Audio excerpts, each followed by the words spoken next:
Fala galera, beleza? Aqui é o Jubiroto. E hoje vamos fazer a análise completa do episódio 21 de Star Detective Precure. E pessoal, finalmente foi revelado que já estamos oficialmente no arco da Curie Eclair. A identidade dela está cada vez mais próxima de ser descoberta, mas ainda teremos que esperar mais 5 episódios. Pelo que tudo indica, cada episódio vai focar em uma personagem diferente que já apareceu anteriormente na história: Kuryawa, Erisa Kuruzu, Rei Kaneda e Shiro Kuieri, e esse episódio foi totalmente focado na Erisa Kuruzu, trazendo várias pistas importantes sobre a possível identidade da Curie Eclair. Então já deixa o like, se inscreve no canal e vamos analisar tudo. O episódio começa mostrando os vilões reunidos. O Zonir fala sobre uma antiga profecia: a borboleta azul retorna. De 4 flores ela procura a flor para descansar suas asas. Neji interpreta a profecia e conclui que a misteriosa borboleta azul finalmente voltou a voar.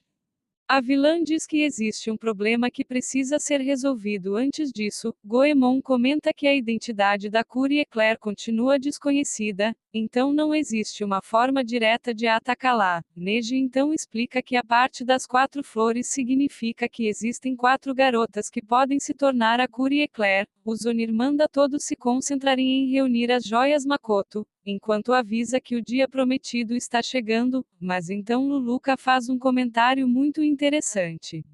Ela diz que é impossível que aquela pessoa volte a ser a Curie Eclair. Essa fala já chama a atenção imediatamente. Enquanto isso, voltamos para a agência de detetives Kureto. Erisa aparece usando uma roupa diferente e chama a atenção de Mikuru. Quando Mikuru pergunta o motivo da roupa, Erisa responde que decidiu se tornar uma detetive, e aqui eu preciso parar para comentar uma teoria. Cada vez mais acredito que a fada da Curie Eclair está transformada naquela misteriosa borboleta azul. Ela está observando várias garotas e procurando alguém digno para receber os poderes de Precure, talvez antes mesmo da fada escolher sua candidata, os vilões tentem atacá-la. Nesse caso, Luluka poderia protegê-la ou então Ana e Mikuru poderiam ajudar. O mais surpreendente é que Erisa revela que seu sonho sempre foi ser uma detetive. Isso muda completamente a forma como enxergamos a personagem. Antes eu achava que ela tinha poucas chances de ser a Curie Eclair, mas agora tudo mudou. Quanto mais a história avança, mais difícil fica descobrir quem realmente será a Curie Eclair. Erisa está recebendo muito desenvolvimento e aprofundamento. Ela explica que decidiu seguir esse sonho depois do caso do gato perdido Miko. Quando viu o sorriso do cliente Kotaro após o caso ser resolvido, seu espírito de detetive despertou. Ela então pede para entrar oficialmente na agência de detetives Kureto. Logo depois surge uma nova personagem chamada Yoriko. Yoriko é a editora responsável pelos trabalhos de Erisa. Ela revela que ouviu falar dos grandes casos resolvidos pelo grupo, incluindo o caso do fantasma. Yoriko elogia Ana e Mikuru, chamando as duas de verdadeiras detetives, mas ela também lembra Erisa de algo importante: o prazo para entregar seu manuscrito está acabando, só que Erisa não quer saber disso. Ela diz que pretende viver experiências reais como detetive em vez de apenas escrever histórias. Mikuru então comenta sobre o famoso teste de entrada da agência. Erisa fica animada e decide que vai realizar esse teste. Todos aguardam o telefone tocar esperando algum cliente aparecer, só que nenhum caso surge.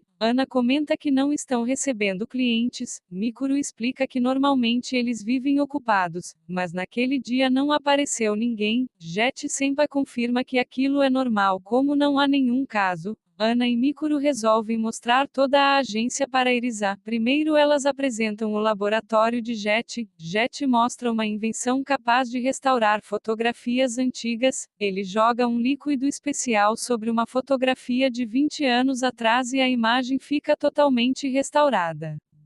Erisa fica impressionada. Depois elas mostram o anexo da agência. Ana explica que aquele espaço é usado para conversas e momentos de descanso. Elas também mostram os quartos. Quando Erisa entra no quarto de Ana, Ela acha o lugar muito bonito. Mikuru comenta que talvez as duas tenham gostos parecidos, mas Erisa observa algo interessante, mesmo possuindo exatamente a mesma estrutura. O quarto de Ana transmite uma sensação completamente diferente. Ela percebe como a personalidade das pessoas influencia os ambientes. Enquanto isso, do lado de fora da agência, Luluca aparece acompanhada da fada. A fada sente a presença de uma joia Makoto, para surpresa delas. A joia está dentro da própria agência. Pouco depois, Yoriko apresenta uma pulseira especial baseada na detetive L. A pulseira reproduz gravações da famosa detetive. Enquanto todos observam o objeto, a fada percebe que a joia Makoto está escondida ali. A visita continua normalmente, mas então chegamos ao momento mais importante de todo o episódio. Enquanto Erisa continua explorando a agência e conversando com Jet, Yoriko observa tudo de longe. Ela comenta que Erisa sempre foi muito impaciente. Ana então responde que Erisa parece estar extremamente animada. Mikuru concorda e diz que entende exatamente como ela se sente, porque também ficou muito determinada quando decidiu se tornar uma detetive estrela. É nesse momento que Yoriko faz uma revelação muito importante sobre o passado de Erisa. Yoriko diz que acredita que todos deveriam apoiar Erisa.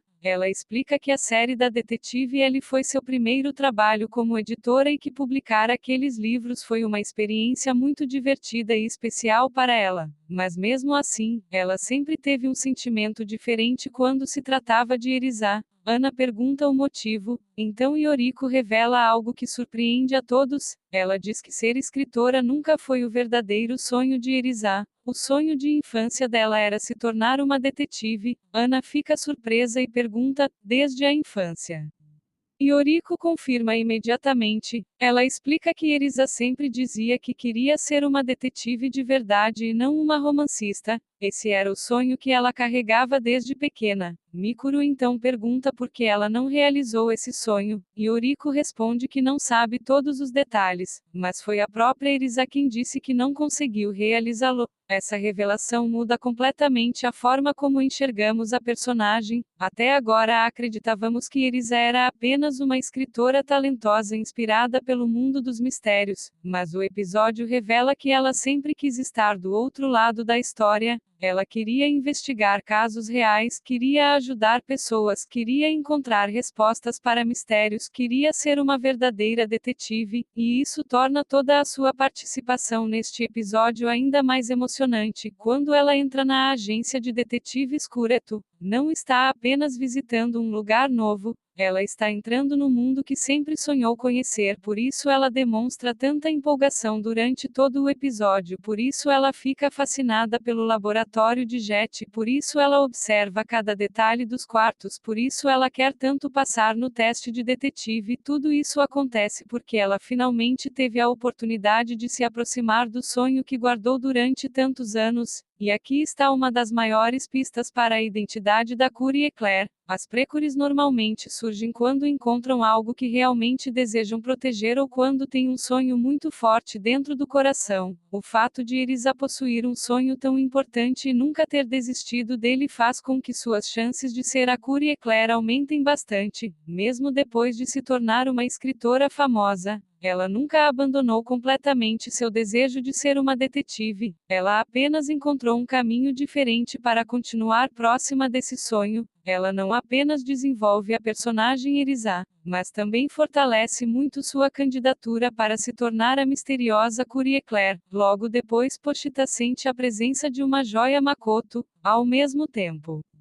Yoriko percebe que seu telefone foi roubado. A responsável é a Gisaine, que roubou o aparelho para capturar energia. Todos saem correndo atrás da ladra, mas ela desaparece rapidamente. Ana e Mikuru tentam descobrir quem é o culpado. Então Erisa entra em ação. Ela lembra do caso da caneta roubada e percebe que a solução agora é exatamente o oposto. Naquele caso o telefone não funcionava, agora ele funciona normalmente. Então ela conclui que basta ligar para o aparelho roubado. Quem atender será o ladrão. O plano funciona perfeitamente. O culpado é encontrado. Erisa comemora e pergunta se passou no teste, mas nesse momento a vilã revela sua identidade. ela aparece diante de todos e transforma o telefone roubado em um monstro. Ana e Mikuru então se transformam em Kuriaser e Kurimitiki, e aqui eu preciso comentar novamente, depois desse episódio, Erisa se tornou uma das minhas principais candidatas para ser a Curie Eclair.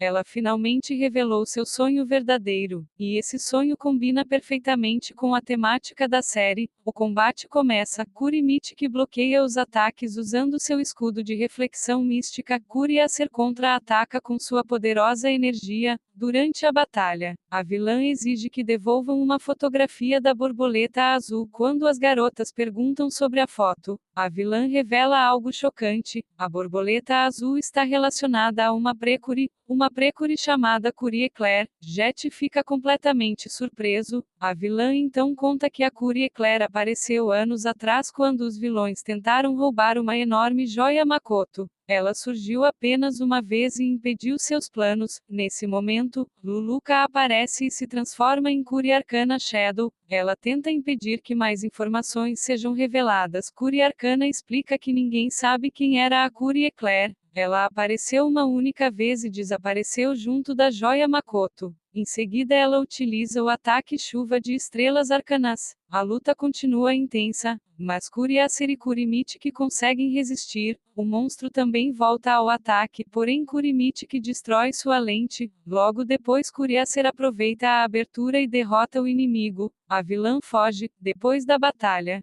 Ana tenta descobrir mais informações sobre a Curie Eclair, mas a fada se recusa a responder. Ela muda completamente de assunto e começa a reclamar das cortinas do quarto. Mesmo assim, uma pista importante é revelada: aquele quarto já pertenceu a Luluka. Mais tarde, o telefone roubado é devolvido para Yoriko. Todos elogiam a dedução de Erisa. Jet confirma que ela passou no teste de detetive. Erisa fica extremamente feliz, mas então ela percebe algo. Durante toda a perseguição ao ladrão fantasma, uma nova ideia para uma história da detetive Ellie surgiu em sua mente. Ela decide continuar escrevendo romances, ou seja, ela não desistiu de ser detetive, ela escolheu seguir os dois caminhos ao mesmo tempo. Antes de ir embora, Erisa admite que não teria resolvido nenhum daqueles casos sozinha. Ela diz que conseguiu graças à ajuda de Ana e Mikuru, e comenta que talvez pudesse se tornar uma verdadeira detetive estrela trabalhando ao lado delas. No final da noite, Ana e Mikuru começam a refletir sobre tudo o que aconteceu. Elas lembram das palavras de Erisa sobre ambientes iguais terem personalidades diferentes, também lembram da ideia de uma dupla de detetives. Então surge uma nova teoria. Os quartos do anexo possuem exatamente a mesma estrutura. Talvez antigamente alguém tenha dividido aquele espaço com Luluka, talvez a antiga parceira dela tenha sido justamente a Curie Eclair, e talvez o quarto atualmente ocupado por Mikuru tenha pertencido à lendária Precure. A cena final mostra novamente a contagem regressiva. Falta apenas um mês para a data prevista de 19 de julho de 1999. E assim termina o episódio. Foi um episódio excelente para o desenvolvimento da Erisa. Ela recebeu muito destaque, revelou seu verdadeiro sonho e mostrou grandes habilidades investigativas. Hoje ela é uma das candidatas mais fortes para ser a Curie Eclair, mas ainda teremos episódios focados nas outras garotas. Então tudo continua em aberto, e vocês? Acham que a Erisa será a Curie Eclair ou acreditam que outra personagem vai assumir esse papel? Comentem aí embaixo. Se gostaram da análise, deixem o like, se inscrevam no canal e ativem o sininho porque aqui tem conteúdo de Precure toda semana. Então é isso pessoal. Valeu, fui!